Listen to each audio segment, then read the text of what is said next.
caule principalmente são subdivididos em três grandes grupos, que são os caules subterrâneos, os caules aéreos e aí tem um grupinho bem pequenininho que são caules aquáticos, que é um caule de planta normalmente que fica dentro da água, como é o caso, por exemplo, de plantas de aquário.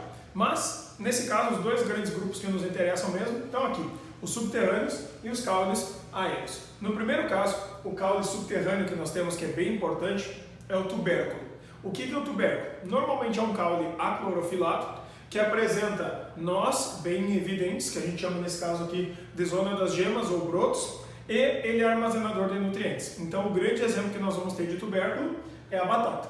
Nesse caso da batata, por exemplo, a gente consegue ver a presença das bolinhas, aquelas que tem uma batata inglesa, aquilo lá é a gema, é onde dali pode partir um novo broto ou um novo ramo de uma batata. Então, nesse caso, é um tipo de caule que fica logo abaixo da terra e ele, se ficar em cima de uma estante, por exemplo, por muito tempo, ele consome o amido que ele tem dentro dele e começa a brotar uma planta nova. Isso é característico do tubérculo. Se tu fizer isso com uma raiz tuberosa, que é o caso, por exemplo, de uma mandioca ou então de uma batata doce, isso não vai acontecer porque não existem as gemas. Lembrando, gemas são pontos onde a gente tem meristema primário.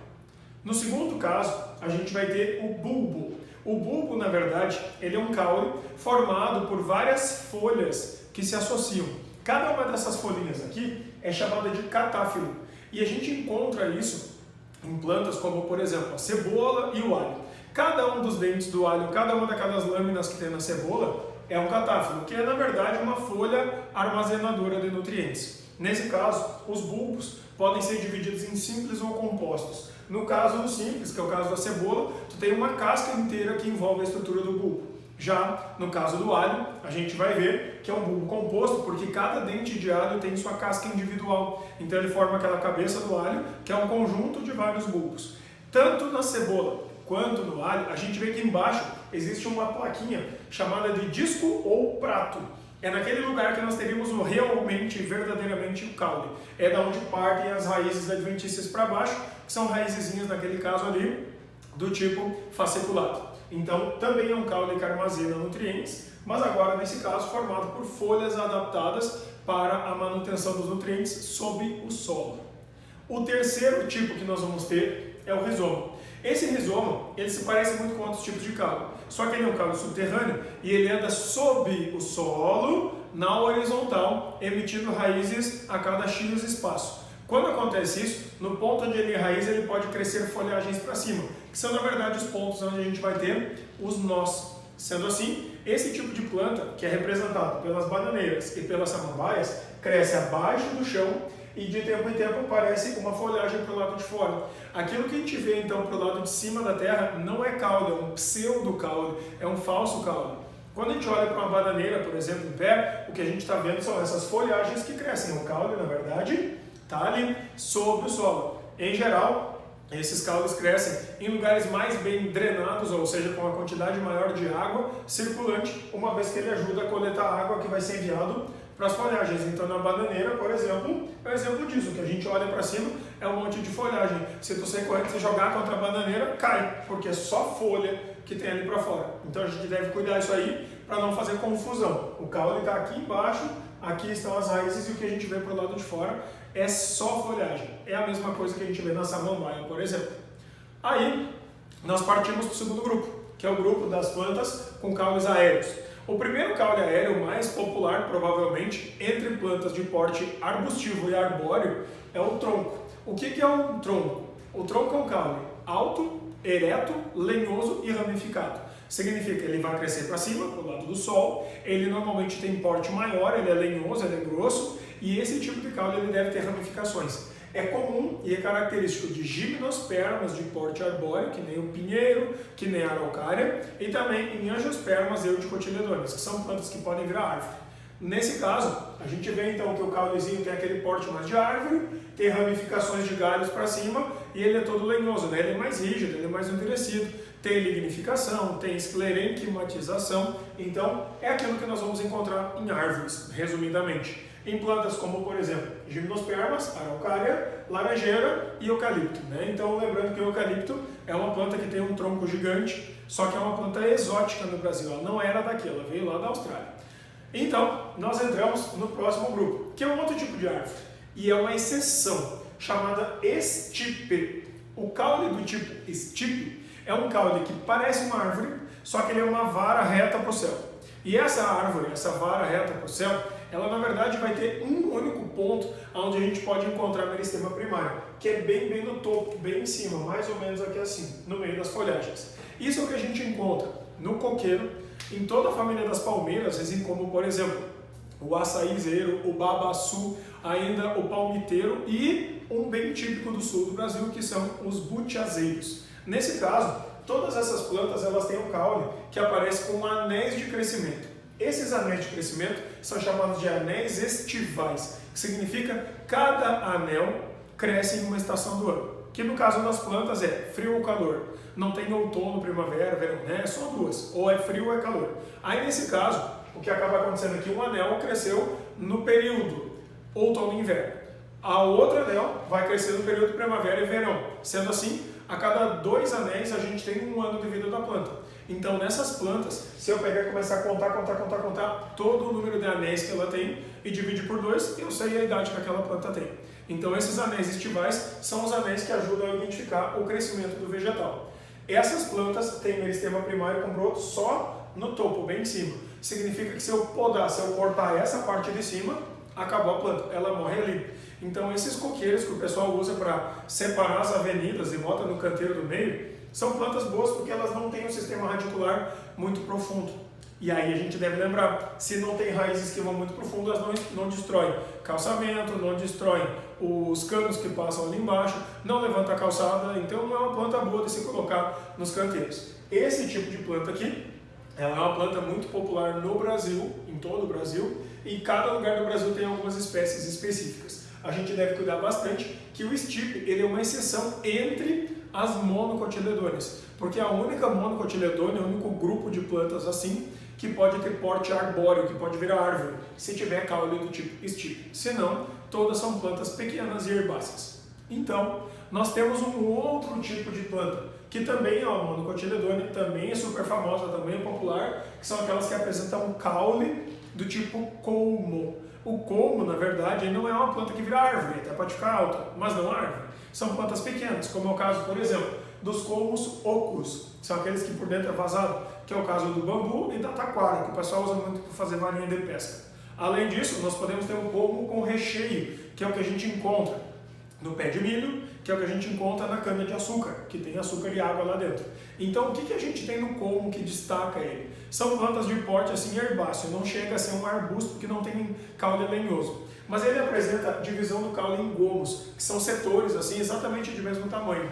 Então a gente vai ter um nó, o entrenó, o nozinho, onde cresce uma folhagem nova. Aí o entrenó, outra parte do nó. Então ele vai sendo segmentado ou subdividido em tamanhos iguais, todo ele repartido em gomos de tamanhos idênticos. Então se a gente pegar, por exemplo, um pedaço de um caule de milho, é todo subdividido assim. Se a gente pegar uma taquara e for olhar, toda subdividida assim. Cada um desses espaços refere-se ao intervalo entre um nó, entrenó e o próximo nó. Esse é o gomo. O gomo, então, é na verdade o intervalo entre um nó e outro.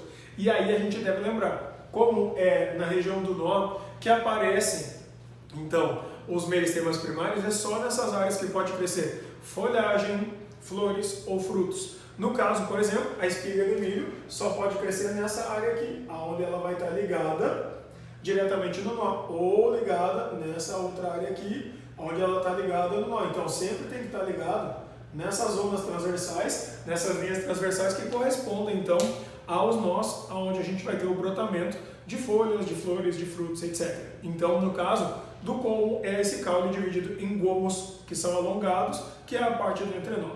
Aí nós entramos então num outro grupo de caules. Em vez de ficar reto para o céu, agora os que ficam para baixo. Por exemplo, os caules rastejantes. Do caule rastejante, a gente tem uma característica importante. Ele pode ser um caule rastejante escandente, que é o que a gente encontra na abóbora, que a gente encontra nas morangas, que a gente encontra nas melancias, que a gente encontra no melão. Essas plantas todas aí, elas crescem rente ao chão. Só que elas só vão se arrastando. Esse é um caule escandente. Ele só vai dar rasto. Se tiver um obstáculo, ele passa por cima. Então ele tem uma raiz central e depois ele vai se esticando. Mas nós temos um segundo tipo, e esse é o que aparece mais, que é muito mais cobrado, muito mais falado, que é o tipo estolão, estolonífero ou estolho. Nesse caso, esse segundo caule é o que a gente encontra no moranguinho, por exemplo. Nesse caso do moranguinho, é o mesmo que a gente encontra na grama, aquela grama comum que a gente pode ter em casa. O que acaba acontecendo? Esse é um caule que é muito similar ao que a gente falou do rizoma.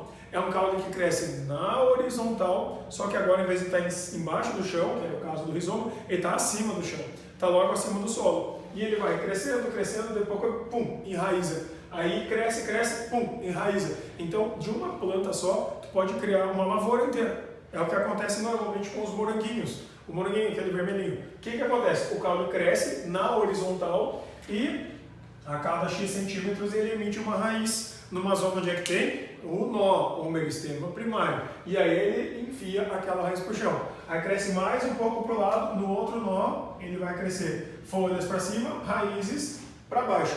E aí nós temos o enraizamento. Então eu posso transformar uma planta em 2, 4, 8, 16 e fazer uma plantação de moranguinho a partir de uma planta só. Só que aí nesse caso eu tenho que pensar o seguinte, esta planta que está crescendo aqui e aquela planta que está crescendo lá, elas eram parte de uma só. Significa que são duas plantas geneticamente idênticas. Isto é um princípio de clonagem, que é a formação por brotos, né, que vão se ramificando e podem dar origem para novas plantas. Então é um processo até bastante utilizado dentro da agricultura.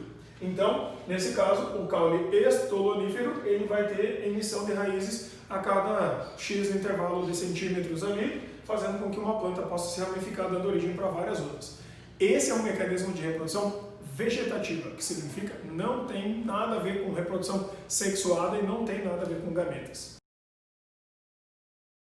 Então, nós temos ainda alguns outros tipos de caule. Por exemplo, os trepadores, caules que precisam se agarrar em alguma coisa para crescer. Quando a gente tem caules do tipo trepador, eles podem se subdividir em dois grupos. O caule que ele mesmo se agarra e se enrosca dentro de um substrato, numa grade, numa cerca, num pedaço de árvore, num fio. Nesse caso, quando acontece isso, esse é um caule chamado volúvel, que a gente encontra no jasmim, que a gente encontra na era. Ele vai dando voltas. Seria mais ou menos assim, como se eu tivesse um palanque aqui, e aí o caulezinho vai dando volta e vai subindo. Ele vai se enroscando, tá? Isso, na verdade, é uma coisa que é estudada na parte de fisiologia vegetal, que explica o movimento que as plantas têm e a necessidade de estar em contato com alguma coisa. Só que nós também temos alguns tipos de plantas que não apresentam essa necessidade delas se enroscar, elas precisam se pendurar em alguma coisa para poder crescer. Que é uma coisa bem importante, que é planta que apresenta gavinha, que são aquelas molinhas que servem para se fixar. Então a planta ela pode ter essa molinha para o lado, que é a gavinha, e garante que ela consegue ir escalando as coisas e subindo em direção à luz. Isso melhora a atividade fotossintética dela. É o que a gente encontra no chuchu, é o que a gente encontra no maracujá, é o que a gente encontra nas parreiras de uva, né, na videira. Então tem uma série de plantas que vai apresentar isso aqui. Então os caules trepadores ou eles mesmos trepam e são volúveis, eles enroscam em forma de mola, ou então ele apresenta gavinhas, que são aquelas molinhas, que é uma projeção do caule para poder fazer sustentação e fixação.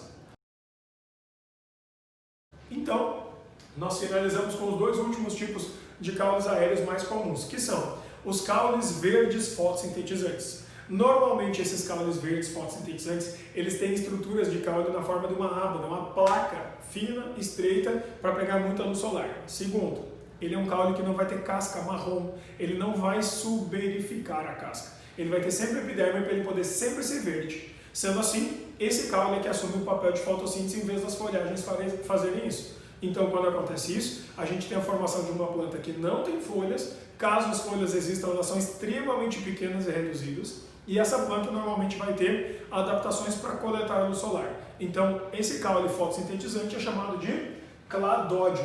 E é o que nós encontramos, por exemplo, em plantas que nem os cactos, que nem, por exemplo, aquelas plantinhas gordinhas e suculentas que a gente usa para fazer enfeite que a gente tem em casa. A gente também vai ter a carqueja, que é um tipo de planta bem comum nos campos do sul do Brasil, que é usada para fazer chá, né, normalmente para dor de barriga e tal, que são plantas que vão ter, então, expansões laterais na estrutura do caule, todas verdinhas e não apresentam folhagem. No caso do cactus ainda, ele passou por um processo evolutivo que fez uma redução das suas folhas, transformando elas para espinhos ou imitando espinhos. Quando acontece isso, O cactus, por exemplo, que nós temos no sul do Brasil, chamado de tuna, inclusive ele produz um fruto que é comestível, ele é todo cheio de espinhos, só que aquela estrutura do espinho dele não é uma estrutura verdadeira. É, na verdade, um espinho que foi resultado de uma modificação evolutiva das folhagens dessas plantas. Então, sabendo disso, na ausência de folhas, quem vai fazer a fotossíntese é o caule. Então, no cladódio do cactus, de qualquer tipo de cactus, nós temos algumas adaptações. A primeira é essa: o caule faz fotossíntese, ele é verde e tem revestimento de epiderme. Segundo, as folhas, quando houverem espinhos, foram adaptadas para espinhos, né? Não foi de propósito, foi sem querer, mas aconteceu. E hoje, essa planta então não tem folhagens, tem espinhos que são folhas modificadas. E terceiro, quase todos os tipos de cladódios apresentam um tecido de reserva de água dentro, que é o caso das plantas suculentas e das cactáceas, que é aquele parênquima de reserva chamado parênquima aquífero, normalmente característico de plantas que vivem em lugares secos. Significa o seguinte: essas plantas aí tu não precisa ficar dando água o tempo inteiro, porque senão literalmente ela vai morrer afogada. Então é uma planta que já vive em ambiente xerofítico, significando que ela precisa de pouca água para poder sobreviver, uma vez que ela consegue estocar dentro dela. E o último tipo, que é um caule bem popular, tu vai numa floricultura, tá abarrotado, que são as plantas que têm caule do tipo haste. Nesse caso, a haste é aquele ramo que a gente encontra em tudo que é florzinha de floricultura. É um caule verde, normalmente flexível, de porte herbáceo, que é pequeno, é uma erva pequenininha, e ele normalmente vai apresentar então coloração esverdeada e é uma planta pequena. Nesse caso encontra no feijão, na soja, na alface, no trigo. Então tem um monte de plantas que apresentam esse tipo de caule. Esse tipo de caule pode aparecer em monocotiledôneas, pode aparecer em dicotiledôneas, o que normalmente não aparece em gimnospermas. Então, existem caules diferentes? Existem, mas os principais e tipos mais populares de caules que nós encontramos são esses aqui.